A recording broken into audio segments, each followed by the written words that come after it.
तुझ्या साथीने भाग 26 संध्याकाळ रात्रीत बदलली होती. हळूहळू संपूर्ण ऑफिस रिकामं झालं होतं, पण तो तसाच खुर्चीवर बसला होता. त्याचं डोकं खुर्चीच्या मागच्या बाजूला टेकलं होतं आणि डोळे मिटून मन वेगळीच लढाई लढत होतं. या क्षणी तो अगदी खोल समुद्रासारखा दिसत होता, जो पृष्ठभागावर पूर्णपणे शांत असतो परंतु त्याच्या खोल आवाज निर्माण करतो. ठक ठक दारावर टकटक झाली आणि त्याने त्याचे सागरी निळे डोळे उघडले, जे यावेळी लाल झाले होते. कम इन, त्याचे जड डोके सरळ करत तो म्हणाला. सर, सगळे गेले आहेत. ऑफिसला कुलूप लावू का? दारात उभ्या असलेल्या चौकीदाराने नम्रपणे विचारलं. मी आत्ता इथेच आहे ना? त्याच्याकडे कडक नजरेने बघत आरुषने विचारलं. हो हो सर, तो थोडा गोंधळला. देन गेट आउट, आरुष ओरडला आणि तो पटकन मान हलवत मागे वळला. मागे आरुषने त्याचं डोकं दोन्ही हातात धरलं. गेल्या 7 महिन्यांपासून हा प्रकार सुरू होता.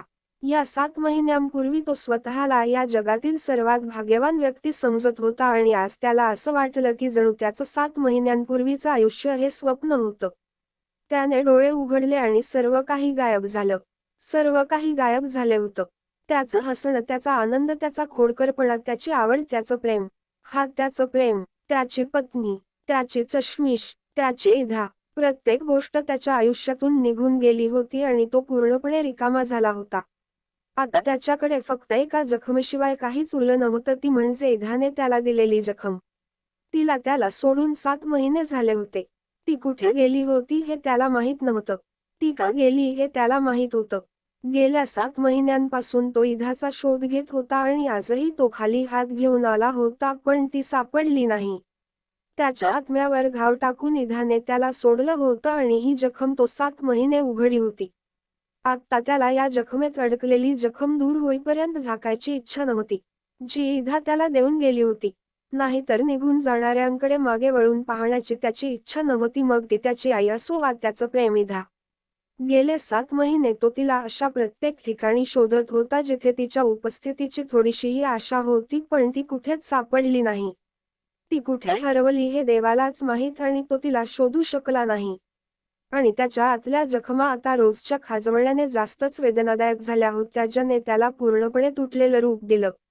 तो तिथेच डोक्यावर हात ठेवून बसला होता तेव्हा त्याचा फोन वाजला. त्याने डोकं वर करून फोनकडे पाहिलं आणि तो डॅडचा फोन होता. आता फक्त एकच नातं उरलं होतं त्याच्यासोबत.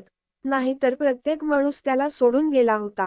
आता त्याला पण वाटू लागलं की आपल्या प्रेमातच उणीव आहे, की प्रत्येक व्यक्ती त्याला सोडून गेली. मग ती आई असो की इधा. हॅलो, त्याने फोन उचलला आणि कानाला लावला. आरुष, कुठे आहेस? 10 वाजलेत, त्यांनी चिंतित स्वरात विचारलं होतं. येतोय डॅड, त्याने गंभीरपणे उत्तर दिल्यावर मिस्टर हरीश यांनी त्याच्या स्वरात दडलेली वेदना स्पष्टपणे ओळखली आणि इधाशी संबंधित काहीतरी आज नक्कीच घडलं असल्याचं समजलं. मात्र यावेळी त्यांनी काही विचारणं योग्य न मानून, ठीक आहे असं सांगून फोन ठेवला. त्यानेही एक दीर्घ श्वास घेतला. टेबलावरच्या चाव्या उचलल्या, फोन तळहातावर दाबला आणि बाहेर निघून गेला. मॅम, हा कोणी पुन्हा पुन्हा ओरडतोय बघा. ती मुलांच्या वह्या तपासत होती जेव्हा तिला एका लहान मुलीचा आवाज आला आणि समोर उभी असलेली मुलगी पाहून तिने डोकं वर केलं. ती तिच्या मागे बाकावर बसलेल्या मुलाबद्दल तक्रार करत होती. हे चुकीचं आहे उमर, मुलींना त्रास देऊ नकोस. तिने लगेच मुलाला खडसावलं. मॅम, मी तिला चिडवत नव्हतो, ती तर माझी बेस्ट फ्रेंड आहे. पटकन उठून उमरने स्पष्टीकरण दिलं. पण त्याचे डोळे मात्र खोडकरपणाने चमकत होते. हे बघून एक क्षण इधाच्या मनात खूप वर्ष जुनी एक आठवण अचानक ताजी झाली. मागच्या सीटवर बसून आरुष अनेकदा तिला असं चिडवत असायचा. कधी तो तिच्या वेण्या ओढायचा तर कधी तिच्या शर्टवर काहीतरी लिहायचा किंवा चष्म्याने तिला चिडवायचा. आणि मग जेव्हा ती मॅडमकडे तक्रार करायची तेव्हा तो तिथे उभा राहून स्पष्टीकरण द्यायचा. आणि त्याचे डोळे अशा खोडकरपणाने चमकायचे. तिच्या चष्म्यामागे लपलेल्या इधाच्या डोळ्यात काहीतरी जोरदारपणे घुसलं होतं, ज्याची वेदना तिच्या हृदयापर्यंत पोहोचली होती. तिने लगेच मान हलवली. तिथे हात वर करून बाजूला उभा राहा. इधाने लगेच मुलापासून दूर पाहिलं आणि कठोर स्वरात म्हणाली. मग मुलाने आपले ओठ चिकटवले आणि बाजूला असलेल्या मुलीकडे एकटक पाहत राहिला. तो गेला आणि हात वर करून उभा राहिला. इधाने मुलीला बसवलं आणि पुन्हा तिचं लक्ष तिच्या वहींकडे वळवलं. पण तिच्या मनात फक्त आरुषचीच प्रतिमा होती, जी ती रोज अनेकदा हलायची. चेकिंगचे काम संपवून तिने डोकं वर करून मुलाकडे पाहिलं. त्याच्या चेहऱ्यावर हलकं दुखत होतं. कदाचित आता हात दुखत असतील. इधाला अचानक कळलं की तिने या मुलावर आपला राग काढला आहे. त्याचा अचानक तिला पश्चाताप झाला. तिने त्या मुलाला बसायला इशारा केला. तो जाऊन शांत बसला. पण आता तो पूर्णपणे शांत झाला होता. आता तो मुलीकडे ढुंकूनही पाहत नव्हता. तो फक्त डोकं टेकून बसला होता. इधाचं हृदय जड झालं. तिने मान हलवली आणि पुन्हा मुलांना शिकवू लागली. आज तुला यायला खूप उशीर झाला. या छोट्याशा घराचा दरवाजा उघडून ती आत शिरली तेव्हा तिच्या हातातून पिशवी घेताना रियाने विचारलं. हो, बस येताना काही सामान घेऊन आली. आज लवकर आलीस? इधा विचारलं. हो, आज साहिल मग येतं. मला जेवायला घेऊन गेला होता आणि मग बॉसही ऑफिसला आला नव्हता म्हणून मी घरी लवकर आली. रियाने तिच्याकडे पाण्याची बाटली देताना म्हणाली, जी तिने लगेच डोकं हलवत ओठांना लावली. रिया आणि इधा या दोघांनी मिळून हे छोटंसं घर भाड्याने घेतलं होतं, ज्यामध्ये दोघेही गेल्या 5 महिन्यांपासून राहत होत्या. रिया मध्यमवर्गीय कुटुंबातील होती. घरी आई वडील आणि एक भाऊ होता. भाऊ अजून लहान होता. तिचे वडील सरकारी कार्यालयात कारकून म्हणून काम करायचे, पण वडिलांच्या अचानक झालेल्या अपघातामुळे त्यांना घर सोडावं लागलं. ती तिचं गाव सोडून इथे नोकरीच्या शोधात शहरात आली. यापूर्वी इधा हॉस्टेलमध्ये राहत होती आणि दोघी रूममेट होत्या. पण नंतर हॉस्टेलमधलं वातावरण पाहून त्यांनी या घराचा शोध घेतला आणि आता ते दोघेही इथे राहत होते. दोघांमध्ये खूप मैत्री होती. कदाचित याचं कारण त्याची परिस्थिती दोघांमध्ये मिसळली असावी. इधाने जेवण उरकल्यावर रियाच्या चहाचा कप घेऊन तिथे आली. आज मी तुझ्या नवऱ्याला पाहिलं. चहाचा घोट घेताना रियाने हे सांगताच इधाची जीभ जळली. काय? इधाने अस्वस्थ प्रश्नार्थक नजरेने तिच्याकडे पाहिलं. हो, रिया ठामपणे म्हणाली. तुला कसं माहिती तो आरुषचा होता? इधाने अस्वस्थ स्वरात विचारलं. आज जेव्हा साहिल आणि मी जेवण करून बाहेर पडलो तेव्हा रेस्टॉरंटच्या बाहेर तो फोनवर तुझा फोटो दाखवत होता आणि जवळच्या लोकांजवळ विचारपूस करत होता. त्याच्यासोबत आणखी 2 लोक होते. रियाने हे सांगताच इधा लगेच भडकली.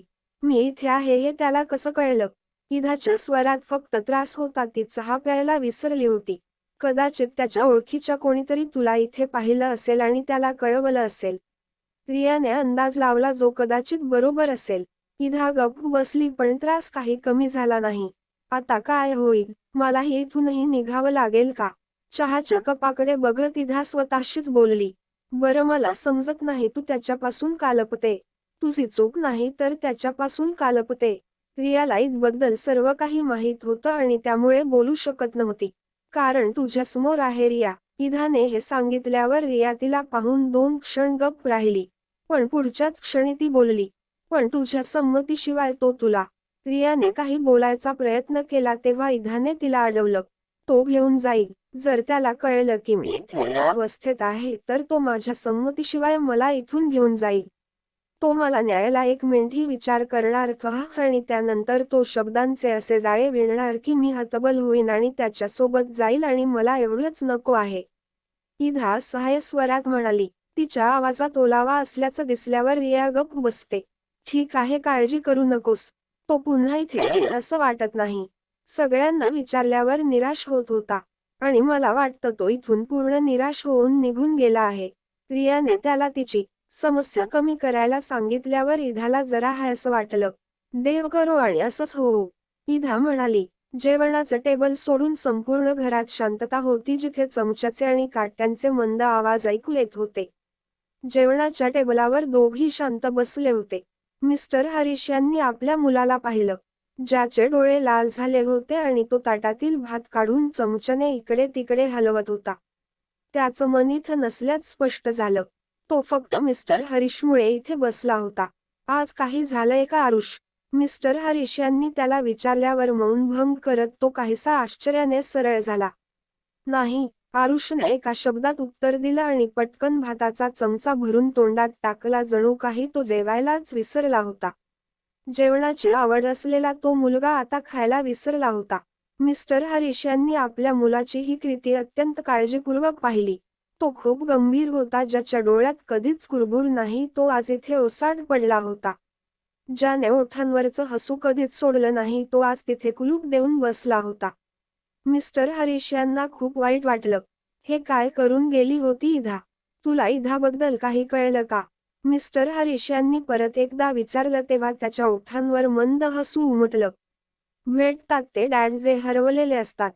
जे आपल्याला सोडून जातात ते खूप शोधूनही सापडत नाहीत. आरुष तुटलेल्या स्वरात म्हणाला. आज नीरज आणि अमित सोबत त्याने त्या छोट्या शहरातल्या प्रत्येक शक्य ठिकाणी इधाचा शोध घेतला होता जे इथून खूप दूर होतं आणि तो काहीही विचार न करता गेला होता. त्यांनी तिचा शोध घेतला तेव्हा प्रत्येक व्यक्तीने तो चेहरा ओळखण्यास नकार दिला आणि आज त्याच्या जखमेत तीव्र वेदना होत होत्या. कॉफी पिणार तुम्ही? आरुषने अचानक ताट मागे करून त्यांना विचारलं तेव्हा त्यांनी अवघडून होकार दिला. त्याच्या लालबुंद डोळ्यात तरंगणाऱ्या ओलाव्याने त्यांचं हृदय फाडून टाकलं होतं. आरुषने होकार दिला आणि उभा राहिला. तर मिस्टर हरीश अर्धवट संपलेलं ताट सोडून तिथेच बसले. हे गाईज, डोंट वरी, एकही पार्ट मिस केलेला नाही आहे तुम्ही. का गेली असेल त्याला सोडून? सर्व तर सुरळीत चालू होतं मग अचानक असं काय झालं असणार? शोधून काढेल का आरुष तिला? बघूया काय होईल. त्यासाठी वाचत राहा तुझ्या साथीने.